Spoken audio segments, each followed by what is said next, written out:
Fiat has reached a key milestone, with the assembly of the first pre-production units of the all-new Fiat 500 hybrid at the Mirafiori plant in Turin. This marks an important step in the industrialization process, with full production on track to begin by November. With the launch of the 500 hybrid, Fiat expands its lineup and reinforces its strong connection to Italy, its people, its values, and its heritage.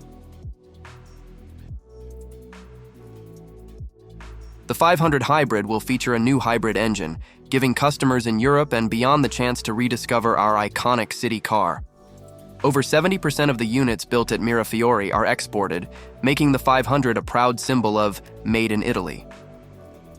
The first pre-production vehicles are clear proof that Fiat is ready to move into the final phase of production by the end of the year.